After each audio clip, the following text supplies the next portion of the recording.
नमस्ते मित्रों, कैसे हैं आप सभी लोग। आप सभी लोगों को मेरा एक बार फिर से प्रणाम। मैं आज आपके सामने कुछ ऐसी बातें लाने वाला हूँ जो कि बहुत ज़रूरी है। हिंदी में अगर हम कोई परीक्षा देते हैं हिंदी विषय से, या हम कोई भी परीक्षा देते हैं, तो उसमें हिंदी भाषा का बहुत ही सम्मान होता है, क्योंकि भारत तेंदु जी ने जो कहा था वो बहुत सच ही कहा था कि निज भाषा उन्नति है सब भाषा के मूल, और बिन निज भाषा ज्ञान के मिटत न हिया के सूल। तो चलिए आज इसी बात से शुरू करते हैं। मैं आप लोगों को जल्दी ही ऐसे 350 प्रश्न उपलब्ध कराने वाला हूँ, जिनकी अगर आपने पूर्ण रूप से कंठस्थ कर लिया जिनको आपने, तो कोई भी परीक्षा हो आप उसमें 100 में से 80% अंक अर्जित अवश्य कर लेंगे, क्योंकि उन प्रश्नों को निर्माण करने वाला कोई सामान्य व्यक्ति नहीं, एक ऐसे प्रोफेसर द्वारा वह निर्माण किया गया है, बनाया गया है, जो कि जिनसे मैं खुद शिक्षा ग्रहण करता हूँ, डॉक्टर ब्रजेश श्रीवास्तव। एक ऐसे साहित्यकार हैं जिन्होंने कक्षा 12 में ही अपना उपन्यास लिख के दिया था और उनको उसके लिए सम्मानित भी किया गया था लखनऊ में हिंदी संस्थान से। तो जो 350 प्रश्न बनने वाले हैं वो किस आधार पर हैं, किन लेखकों के ऊपर हैं, किन साहित्यकारों के ऊपर हैं, किन निबंधकारों के ऊपर हैं, किन स्मरणकारों के ऊपर हैं, स्मरण लेखकों पर हैं, उन सब के बारे में भी मैं भी चर्चा करूंगा। लेकिन उससे पहले मैं आपको एक चीज़ बताना चाहूँगा कि अगर हम हिंदी साहित्य की बात करें, हिंदी साहित्य के इतिहास की बात करें, तो हमें कुछ चीज़ें हैं जो विशेष रूप से ध्यान में रखनी पड़ती हैं और उनका पढ़ना आवश्यक भी है। जैसे अगर हम हिंदी साहित्य का अर्थ की बात करें, हिंदी साहित्य का अर्थ क्या होता है, तो हिंदी साहित्य के अर्थ को परिभाषित करने वाले बाबू गुलाब राय हिंदी साहित्य की परिभाषा को बहुत अच्छे से प्रस्तुत करते हैं।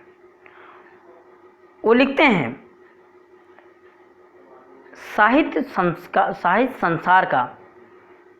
संसार के प्रति मानसिक प्रतिक्रिया, अर्थात विचारों, भावों और संकल्पों का शाब्दिक अभिव्यक्ति है तथा किसी न किसी प्रकार के हित का साधन बनाने के कारण संरक्षणीय हो जाती है।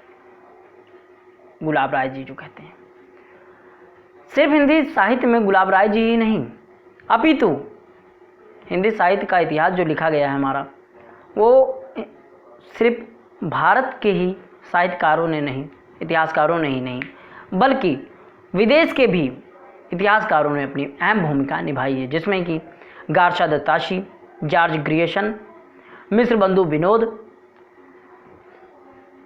और हजारी प्रसाद द्विवेदी जो अपने स्वदेश के, मिश्र बंधु विनोद जो अपने स्वदेश के, आचार्य रामचंद्र शुक्ल, शिव सिंह सेंगर, इन महान साहित्यकारों ने मिलकर जो हिंदी साहित्य का रचना की है, उनके बारे में जितना वर्णन किया जाए उतना कम है। लेकिन क्लास 9th से लेके और ग्रेजुएशन तक के हमको उन्हीं को बार बार किसी न किसी रूप में पढ़ना पड़ता है।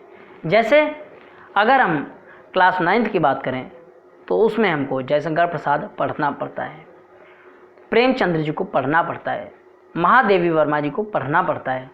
ठीक इसी तरीके से अगर हम ग्रेजुएशन की बात करें तो उसमें भी हमको जयशंकर प्रसाद पढ़ना पड़ता है, सूर्यकांत त्रिपाठी निराला पढ़ना पड़ता है, महादेवी वर्मा पढ़ना पड़ता है, रामधारी सिंह दिनकर पढ़ना पड़ता है। ये परीक्षाओं की मैं बात कर रहा हूँ, मैं सिलेबस की बात नहीं कर रहा हूँ कि अगर आपको लगे कि सिलेबस की बात कर रहे हैं, तो सिलेबस की बात कदाचित नहीं है।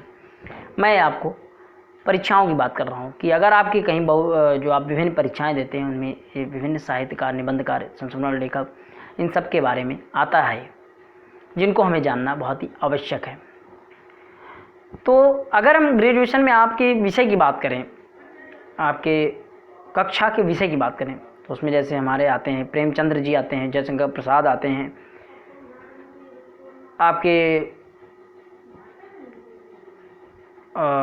जो विभिन्न लेखक हैं उनके नाम आते हैं, लेख और महिलाओं में जैसे नाम मन्नू भंडारी का आता है, कमलेश्वर आते हैं, फणीश्वरनाथ रेणु जी आते हैं, भीष्म साहनी जी आते हैं। ये ग्रेजुएशन लेवल के आपके जो BA सेकेंड ईयर में खासकर जो साहित्यकार निबंधकार हैं उनकी रचनाएं आती हैं।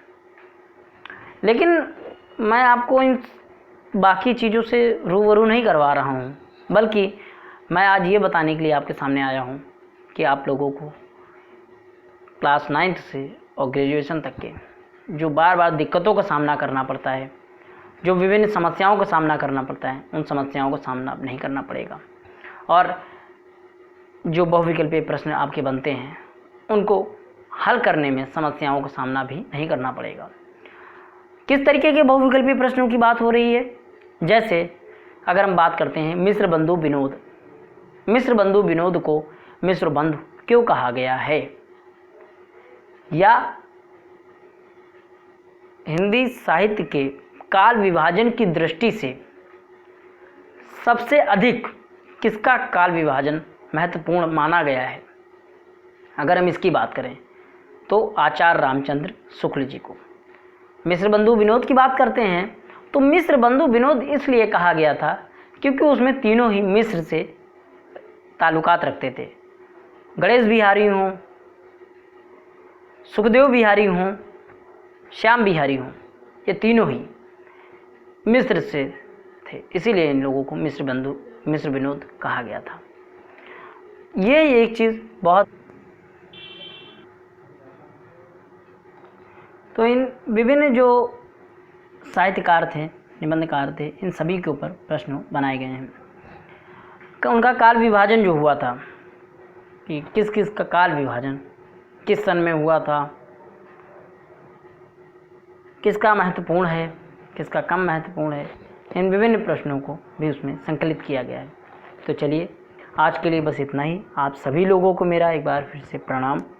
आप लोगों को जल्दी ही वो वीडियो मिलने वाला है जिसमें इन 350 प्रश्नों का जिक्र किया गया है, और उन 350 प्रश्नों को आपको टुकड़े टुकड़े में 100, 120, 100 ऐसे करके मिलते रहेंगे, ताकि आप लोग उसको सरलता से कंठस्थ कर लें। पढ़े ना, सुने ना, बल्कि कंठस्थ कर लें। क्योंकि चीज़ों को पढ़ लेना, सुन लेना यह महत्वपूर्ण नहीं है, कंठस्थ कर लेना यह महत्वपूर्ण है। क्योंकि परीक्षाओं में यदि आपको सफल होना है, परीक्षाओं को अपने दिमाग में रखना है, कभी भी कोई परीक्षा हो जाए, आपको विभिन्न प्रश्न पहले से कंठस्थ होंगे। कंठस्थ होने से मतलब ये नहीं है कि आप रटें, रटना भी नहीं है। कंठस्थ करने से मतलब है आप चीज़ों को समझ लें। तो चलिए, आपको मेरा प्रणाम। जल्दी ही आप लोगों के पास वो वीडियो आ जाएंगे।